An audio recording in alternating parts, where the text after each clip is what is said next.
The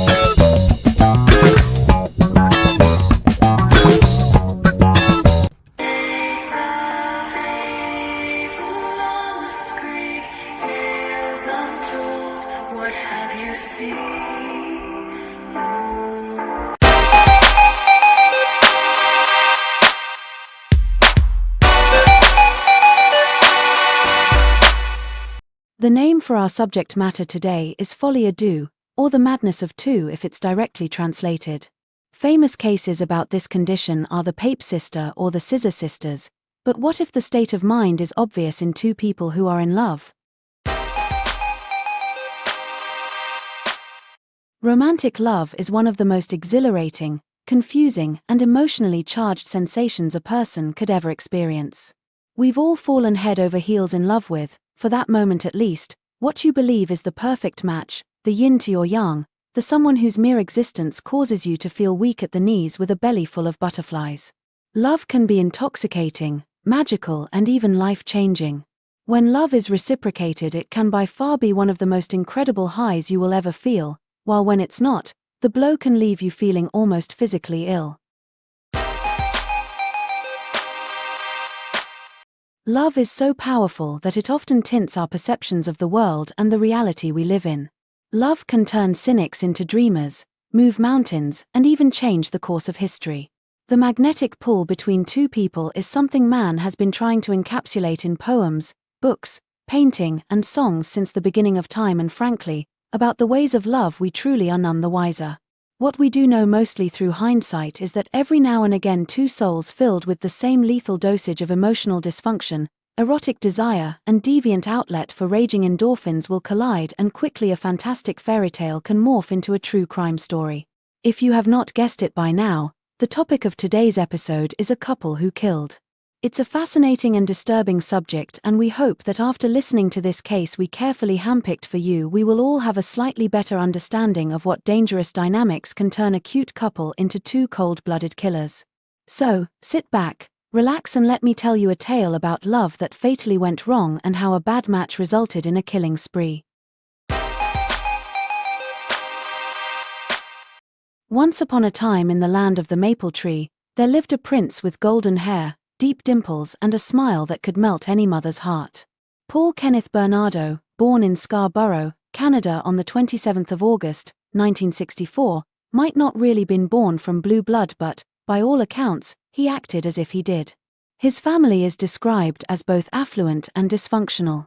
Paul's grandfather had made his fortune in the marble and tile industry, and the Bernardo clan wanted for nothing. Paul's grandfather and grandmother loved two things above all: to drink and to fight. Kenneth decided to not go into the family business by pursuing a career in accounting, and met Paul's mother, Marilyn, and the two would marry and have 3 children. Marilyn also came from a house full of strife and alcohol, but she had the added curse of depression to add to the new marriage. Even though Marilyn was adopted, her parents loved her unconditionally. Still, the bouts of depression she suffered would have a severe effect on her mental health throughout her life. Visiting the father's curse upon the son, Kenneth Jr. also believed in a boozy glazed reality, and once drunk, the violence and abuse would start, and no one in his family was exempt to his rages. Marilyn also discovered that Kenneth had had an affair shortly after they were married, and promptly decided that the best solution for the sordid situation would be to have her own affair with an old school friend. To her horror, she discovered that she was pregnant with a child she would call Paul. Confident that Kenneth wasn't the father, she played open cards with him. He was surprisingly forgiving and even put his name on the birth certificate to avoid scandal. This is unfortunately the only redeeming quality I could find in Kenneth Bernardo's history, because when Paul was at the incredibly formative age of 12 in 1975, his father was arrested for peeping into the windows of neighbors, molestation, and raping his daughter.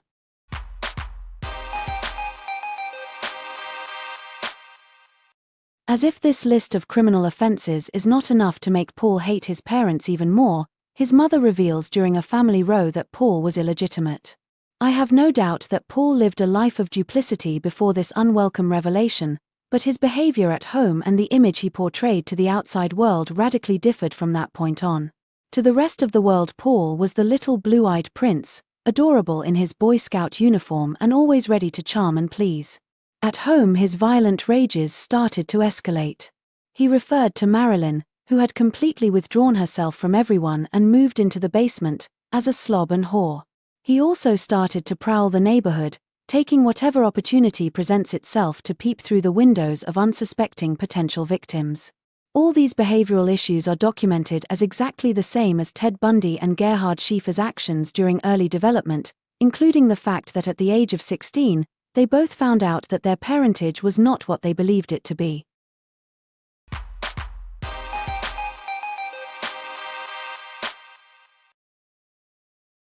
Paul would continue to portray the image of a well-adjusted individual, even volunteering at a girls' summer camp as a counselor, and although no incidents were ever reported, I doubt it would have been because he did not try. Deciding to follow in his father's footsteps, he decided study accounting at the University of Scarborough. Girlfriends would later tell that relationships would often not last very long because of Paul's abusive nature, and the rapid rate sex would morph into BDSM. He was described as arrogant and boastful with little respect for the opposite gender, and he had an addiction to pornography and an incredibly high S*X drive. His massive ego and the fact that he loved violent anal S*X had a short temper and humiliated girlfriends often in public, which meant none of his relationships lasted long.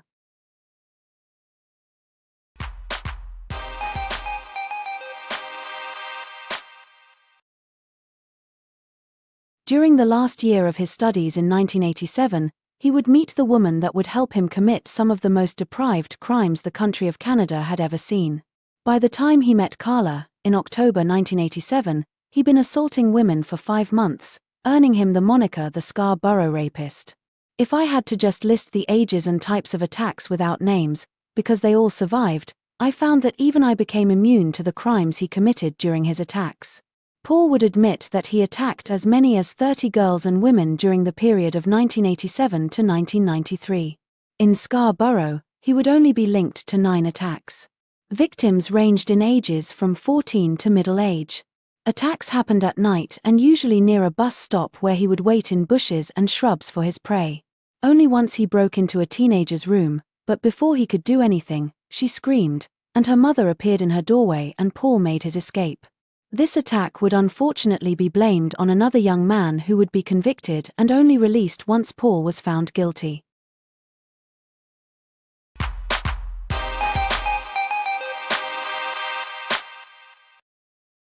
Just like the Beast of Jersey, each attack was animalistic in nature, exercising the most amount of brutality upon the victim. He was brazen and would attack women in the open, even raping one woman in her backyard and another in front of her house.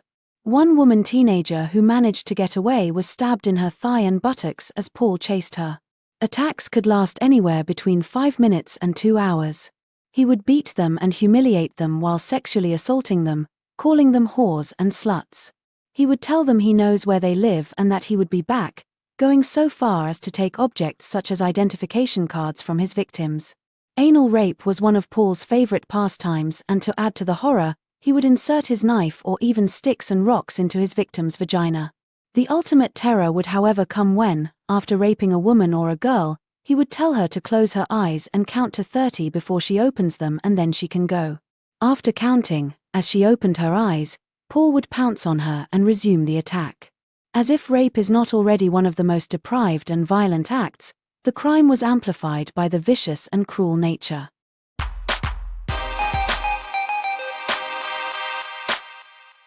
Carla Homolka definitely thought of herself as a princess. She was born on the 7th of May, 1970 in St. Catherine and was the eldest of 3 sisters. Folks who knew her would describe her as a girly girl who loved to play with her Barbies and who dreamt of one day meeting her prince. At school she was rumored to belong to the Diamond Club, a group of girls whose entire mission was to marry well. She was very intelligent, hardworking, and always eager to please teachers. She suffered from asthma and often had attacks that would land her in hospital. These attacks would usually be caused by stress, and I find it ironic that when committing her crimes, not once is there a mention of an asthma attack. For the most part, her domestic life was stable, but her father Carl was a traveling salesman and an alcoholic who verbally abused his family and often lashed out. Although Carla and her father had a very close relationship, their fights were no holds barred, with each calling the other every name under the sun. Carla was feisty and fearless and retaliated.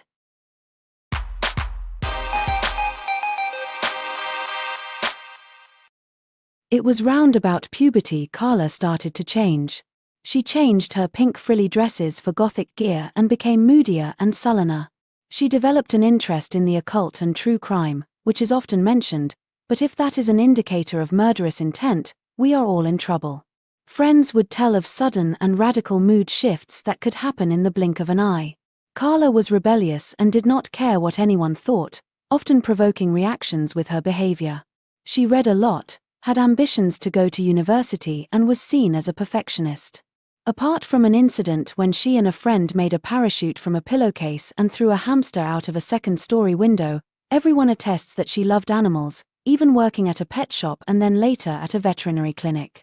The fact that she dug the hamster up 2 weeks later to see how it decomposed is however enough to provoke at least a raised eyebrow.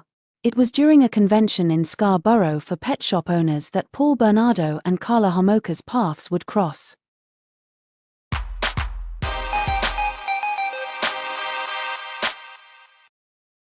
Those who witnessed the first encounter would describe the chemistry between Carla and Paul as electric.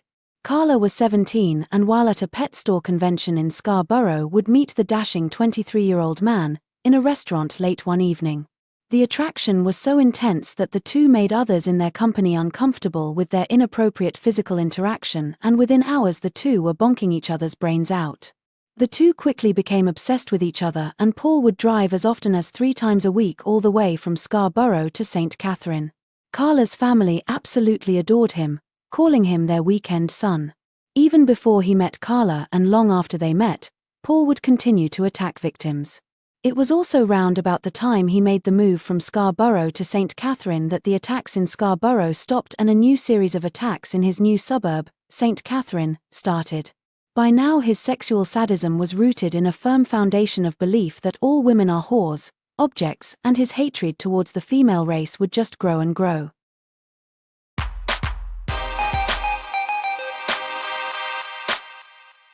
Thank you for watching our Shades of Evil vlog. Episode 3, The Ken and Barbie Killers, Chapter 1. Please join us for Chapter 2 of this story here on our YouTube channel. Please like, share and subscribe, if you have not already. If you have, then thank you.